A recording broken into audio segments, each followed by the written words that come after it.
بسم اللہ الرحمن الرحیم۔ ساؤتھ ایشیا میں رہنے والے تمام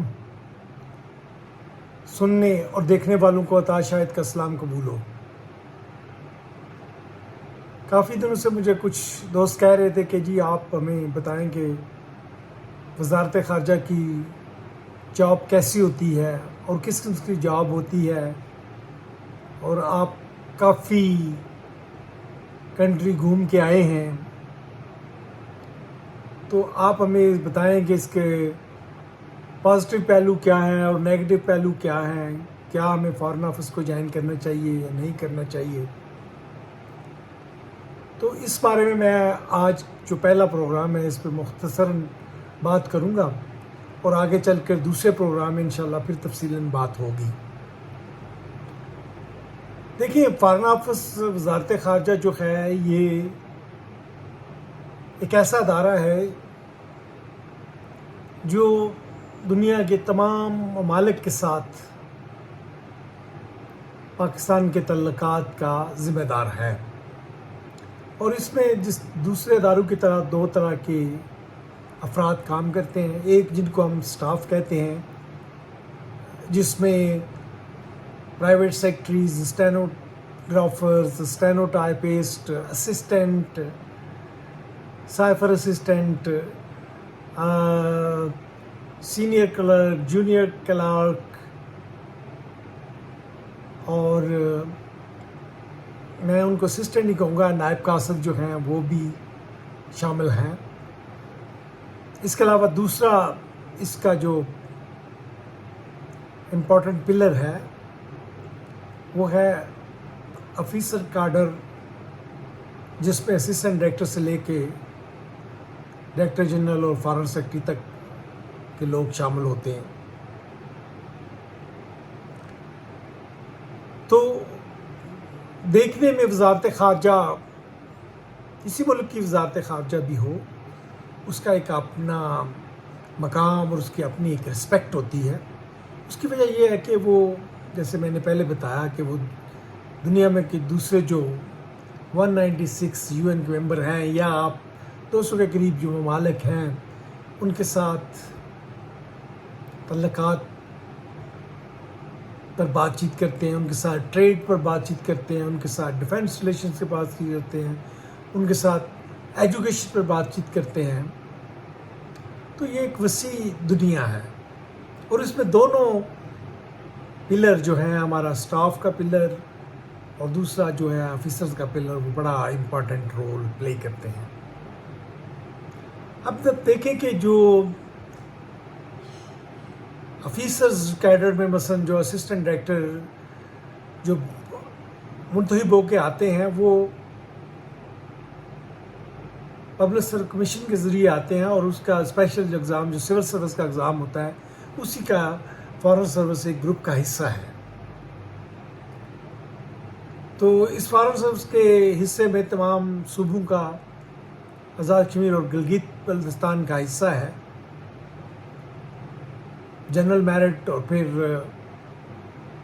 کوٹا میرٹ، پنجاب کا کوٹا، پھر آپ سندھ کا کوٹا، سندھ اربن سے دہی کا کوٹا ہے، اور بلوچستان کا کوٹا ہے، آزاد کشمیر کا کوٹا ہے، آزاد کشمیر اور گلگت بلتستان کا کوٹا ہے۔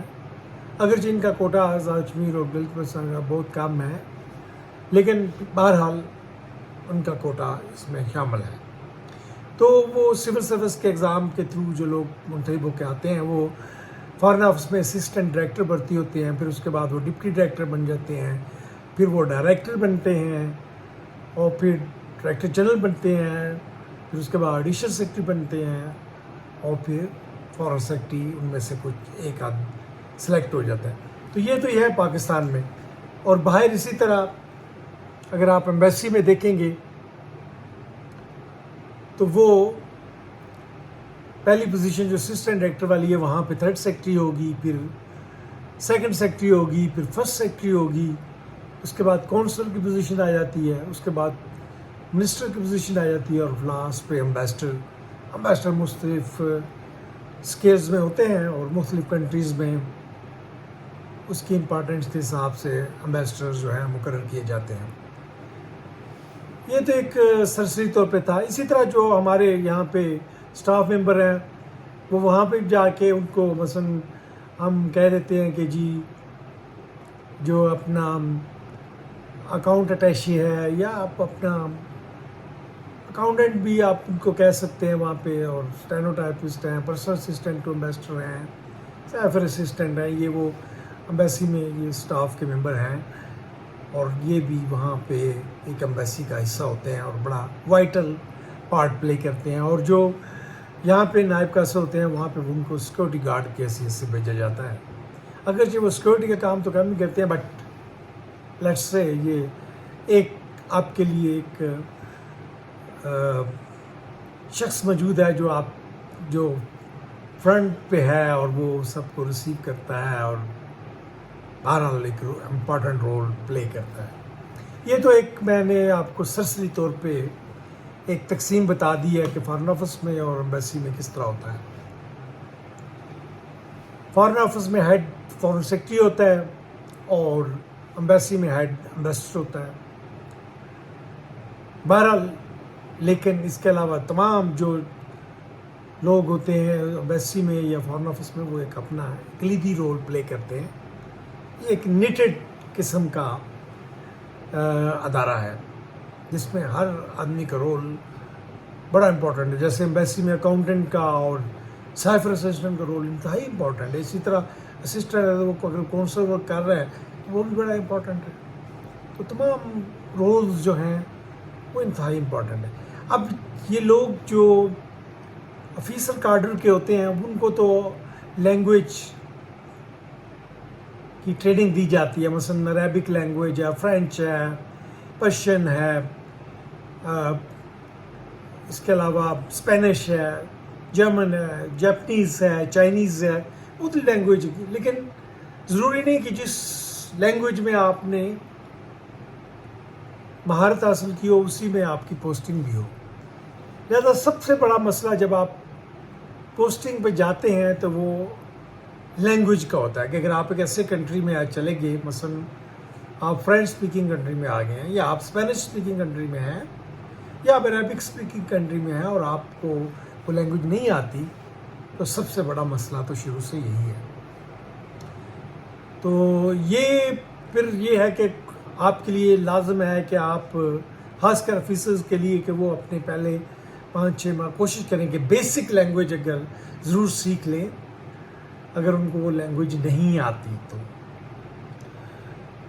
اگر وہ خوش قسمتی سے اسی ریجن میں پوسٹ ہو گئے ہیں جہاں پہ جو ان کی لینگویج ہے, اور میں اس پر زور دوں گا کہ آفیسرز کو اسی ریجن میں پوسٹ کیا جائے جہاں جو انہوں نے لینگویج سیکھی ہے.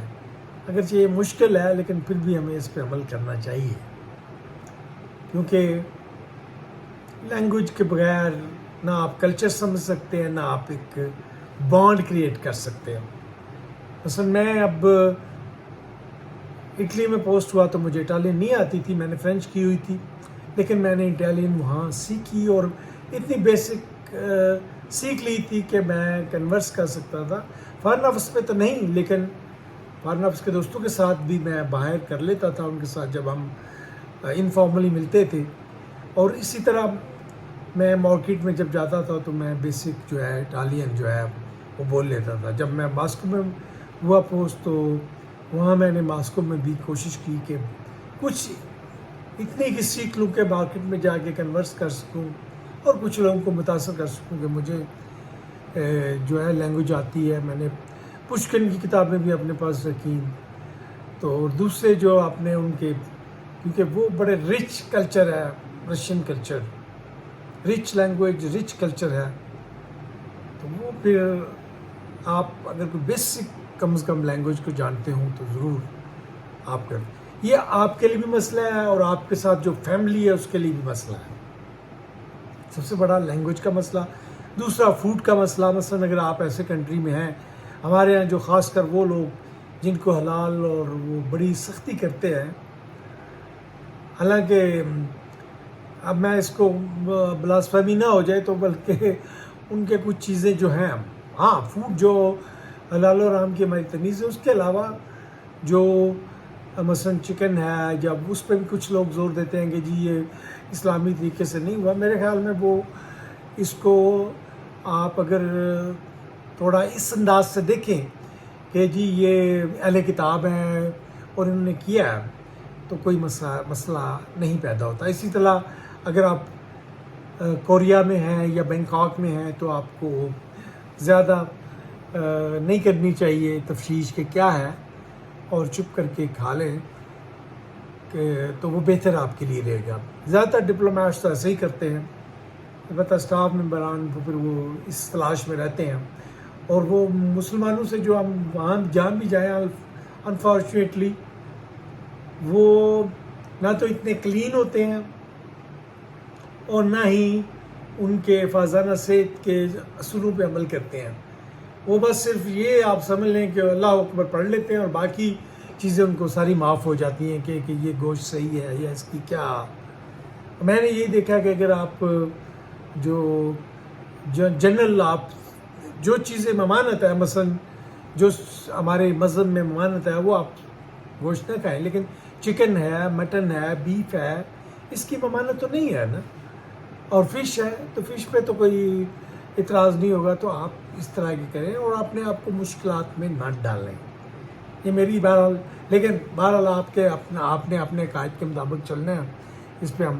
لیکن یہ آپ کے لیے مسائل وہاں ہوں گے کہ آپ کو کسی کنٹری سے بھی پاکستان سے چلے جائیں، سوائے اگر آپ انڈیا بنگلہ دیش میں ہیں، وہاں بھی آپ کو تھوڑا سا فرق نظر آئے گا فوڈ کا اور مسالوں کا، اور جس طرح وہ فش بناتے ہیں، جس طرح کی وہ کھانے بناتے ہیں.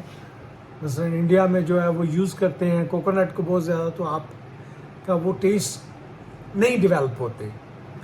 تو اس طرح اگر آپ کسی اسلامک کنٹری میں بھی ہیں تو تب بھی آپ کو کافی، کیونکہ کافی جگہوں پہ وہ جس طرح کے ہم مسالے اور مرچ کھاتے ہیں وہ نہیں کھاتے، تو اس سے ہمیں بڑی پرابلمز ہوتی ہیں. تو پہلا مسئلہ لینگویج کا، دوسرا مسئلہ فوڈ کا، تیسرا مسئلہ بچوں کی ایجوکیشن کا کہ اگر وہ اسکول وہاں انگلش اسکول مل گیا تو بڑا کاسٹلی ہوگا. خیر وہ گورنمنٹ 90% تک تو دیتی ہے، لیکن پھر بھی 10% دینا بھی آپ بعض دفعہ مشکل ہو جاتا ہے. اور اس کے علاوہ پھر ایک جگہ سے دوسری جگہ جب آپ ٹریول کرتے ہیں، ایک کنٹری سے دوسری کنٹری جب آپ پوسٹنگ ہوتی ہے تو وہ کلچرل شاک بھی ہوتا ہے، وہ وہاں کے طور طریقے جو ہیں وہ ڈیفرنٹ ہوتے ہیں. تو اس لیے جانے سے پہلے آپ وہاں کے فوڈ اور دوسری چیزوں کے بارے میں تھوڑا بہت ضرور پڑھیں. فارن آفس کے لوگوں کے لیے، خواہ وہ اسٹاف ممبر ہوں یا آفیسرز، ان کے لیے بڑا ضروری ہے کہ پڑھیں. اور چوتھا مسئلہ جو ہے وہ ان کی وائفس کے لیے اپنی نئی دوستیاں بنانا، کہ ان کے لیے بڑا مشکل ہوتا ہے کیونکہ وہ لینگویج جانتی نہیں، اور وہ اسٹاف ممبران کے لیے بہت ہی مشکل ہے ان کی وائفس کے لیے کہ وہ دوسری کے ساتھ جو وہاں کے لوکل ہیں ان کے ساتھ انٹریکٹ کریں، اور وہ پھر آپس میں ہی رہتے ہیں اور بڑے اس سے مسائل بھی کریٹ ہوتے ہیں. آفیسرز اور آفیسرز کی وائف کو تو یہ ایک فائدہ ہو جاتا ہے کہ وہ ڈپلومیٹک کور میں جس میں بس دوسرے جتنی ایمبیسیز ہیں جو اس میں ریسیپشنز ہوتی رہتی ہیں، وہاں ان کے اپنے تعلقات ہوتے ہیں، وہ خود بھی انٹرٹین کرتے ہیں، اور دوسرے جب انٹرٹین کرتے ہیں تو وہ ان کو انوائٹ کرتے ہیں، تو ان کا ایک سرکل تو بن جاتا ہے. لیکن بچوں کے لیے پھر مسئلہ ہے. بچے جو اسکول میں جاتے ہیں وہ بھی بڑے شوق میں رہتے ہیں، اور میں تو اکثر کہتا ہوں کہ وزارت خارجہ کے آفیسر کے بچے جو ہے بمشکل سے ہی سیٹل ہوتے ہیں. ان کے لیے بڑے مسائل ہوتے ہیں، کیونکہ مثلا ایک جگہ اگر آپ برازیل میں کام کر رہے ہیں، دوسری دفعہ آپ ماسکو میں کام کر رہے ہیں. جس طرح میں نے ویسٹ افریقہ سے شروع کیا، نائجر سے شروع کیا، اور پھر ماسکو میں ادھر کام کر رہا تھا. کبھی میں یورپ میں روم میں کام کر رہا تھا، اور کبھی میں بینکاک میں تھا. تو ایک ڈفرینٹ جو انوائرمنٹ ہے، ڈفرینٹ کلچر، ڈفرینٹ ہے. اس کو ڈپلومیٹ اور ان کی وائفس تو شاید ایک سرکل میں آنے کی وجہ سے وہ جلدی اس میں آپ سمجھ لیں کہ ڈل جاتی ہیں. لیکن بچوں کے لیے مسائل رہتے ہیں کہ ان کو وہ ایک جگہ سے کبھی امریکن اسکول میں پڑھ کے آتے ہیں، اور کبھی برٹش اسکول میں چلے جاتے ہیں، اور کبھی وہاں کا کوئی لوکل اسکول ہوتا ہے جو انگلش پڑھا رہا ہوتا ہے. تو ان کے لیے بڑے مسائل، اور کبھی وہ جہاں جس کلاس سے چھوڑ کے اس سے اگلی یا پچھلی کلاس میں آتا ہے. تو یہ ان کے لیے انتہائی بڑے مسائل ہیں بچوں کے لیے، ان کی فیملیز کے لیے، جس کے لیے فارن آفس کو جانے سے پہلے جس کنٹری میں جا رہے ہوں ان کے لیے ایک ایسے کریں کہ ان کے لیے ایک کانفرنس یا اس کے لیے ایک سیمینار کا انتخاب کریں، جس میں تمام جو لوگ جا رہے ہیں ان کو، ان کی وائف کو کیسے آپ نے سرو کرنا ہے، کیسے آپ نے وہاں رہنا ہے، کیا کیا مشکلات آپ کو آ سکتی ہیں، اور کن کن چیزوں پہ آپ جو ہے توجہ دیں. اور دوسرا پھر ہم پاکستانی جو ہے وہ مذہب پہ بہت زیادہ زور دیتے ہیں، جبکہ دوسرے لوگ جو ہیں وہ مذہب کے پر اتنا زور نہیں دیتے اور وہ جنرل لائف کو انجوائے کرتے ہیں. تو یہ بھی ہمیں بتانا چاہیے کہ بھائی ٹھیک ہے، مذہب آپ کا، آپ اپنے مذہب پہ قائم رہیں اور اپنے عقائد پہ قائم رہیں، لیکن دوسروں میں اپنے عقائد کا جو ہے نا بار بار ذکر نہ کریں تاکہ وہ انائڈ نہ ہوں. تو یہ چند مسائل کا میں نے ذکر کیا ہے.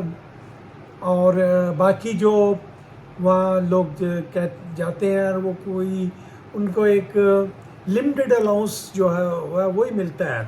وہ اتنا الاؤنس شاید امبیسڈر لیول پہ جا کے وہ بہتر ہو جاتا ہے، لیکن جب تک وہ فرسٹ سیکٹری یا کونسل تک رہتے ہیں تو وہ الاؤنس اتنا زیادہ نہیں ہوتا کہ وہ اپنے تمام، یعنی کہ وہ وہاں کے کسی، اگر آپ مثلاً یورپ میں ہیں یا رشیا میں ہیں تو وہاں کے جو ایلیٹ ہیں ان کے برابر آپ خرچہ کر سکتے ہو. نہیں، آپ وہاں کے ایک کامن لیبر کے برابر ہی آپ کی لائف، جو اپنا پرسنل لائف تو رہتی ہے ڈپلومیٹک لائف، کہ آپ ڈپلومیٹک کور میں گھوم رہے ہیں اور وہ کر رہے ہیں، لیکن جب آپ کی پرچیزنگ پاور پہ آتے ہیں تو آپ اسی مارکیٹ میں کوشش کرتے ہیں کہ آپ کا کوشش یہی ہوتی ہے کہ جی کہاں کہیں پہ اگر کوئی بچت ہے یا کہیں پہ اگر کوئی اپنا سیل لگی ہے تو وہاں سے خریداری کریں. یہ ایک مسائل ہے. اور خیر میں اس پہ یہی کہوں گا کہ ہمیں کوئی زیادہ الاؤنس دیا جائے، تاکہ کیونکہ ہمارے ملکی حالات ایسے ہیں، جب تک کہ ملکی حالات بہتر نہیں ہوتے اس پہ ہم زیادہ بات نہیں کر سکتے.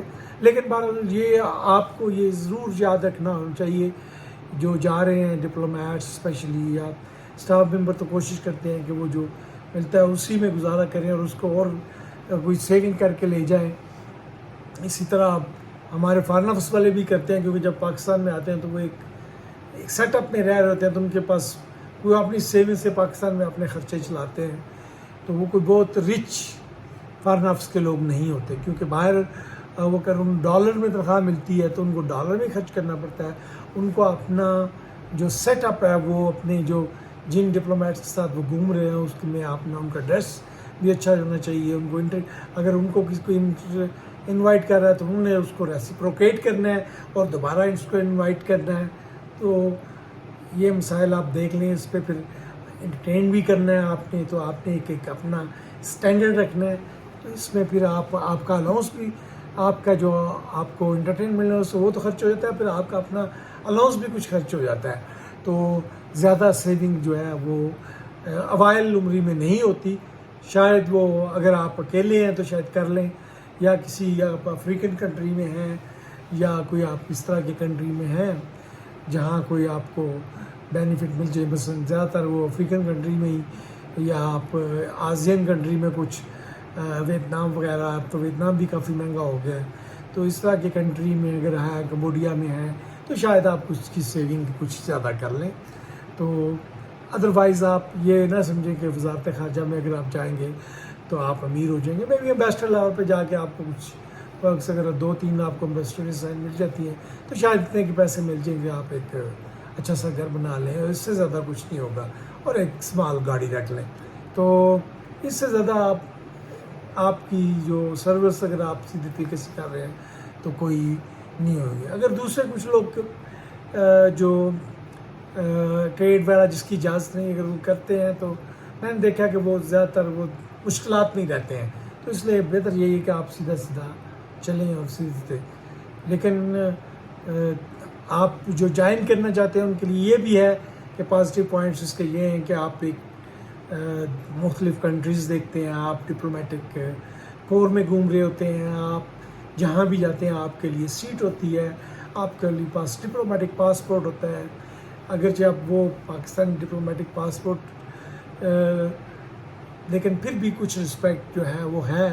ایک آپ اگر آپ نارمل چل رہے ہیں تو آپ کو وہ لوگ آپ کے پرسنالٹی کے حساب سے آپ سے ڈیل کرتے ہیں، اور آپ ڈفرینٹ کلچر سے شناسائی ہوتی ہے. آپ کو آپ کا ہارزن براڈن ہوتا ہے، آپ دنیا کو بہتر طریقے سے دیکھ سکتے ہیں.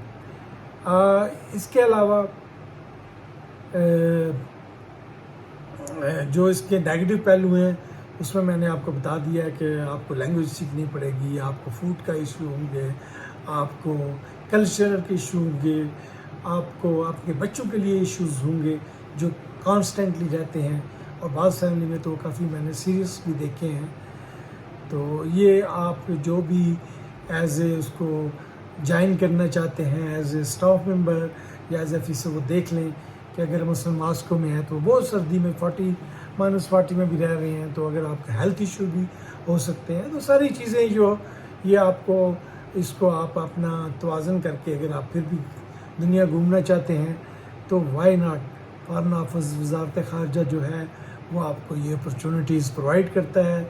یہ ایک ادارہ اگر آپ نے جوائن کر لیا تو پھر آپ اس کو چھوڑنا پسند نہیں کریں گے. اس لیے نہیں کہ اس میں آپ کو پیسہ ملے گا، بلکہ اس لیے کہ آپ ڈفرینٹ کلچرز کے جا رہے ہیں. آپ کو ایک باہر کے ممالک میں آپ ایک رسپیکٹ کے ساتھ رہ رہے ہیں. آپ کے بچے جو ہیں وہ اگرچہ مختلف شوق سے گزر رہے ہیں بٹ وہ ڈفرینٹ کلچر بھی دیکھ رہے ہیں. تو وائی ناٹ ٹو جوائن وزارت خارجہ، چاہے وہ اسٹینوگرافر کی حیثیت سے ہو، پرائیویٹ سیکٹری کی حیثیت سے ہو، یا اسسٹنٹ ڈائریکٹر کی حیثیت سے ہو، یا آپ امبیسڈر کی حیثیت سے جا رہے ہیں. میں سب کو یہ کہوں گا کہ you are welcome to join وزارت خارجہ. آپ اس کو جوائن کیے بغیر جتنی باتیں ہیں ان کو آپ نہیں سمجھ سکیں گے، لیکن جب آپ جوائن کر لیں گے تو آپ اس کے پازیٹیو پہلو اور نیگیٹو پہلو کو بھی سمجھ جائیں گے.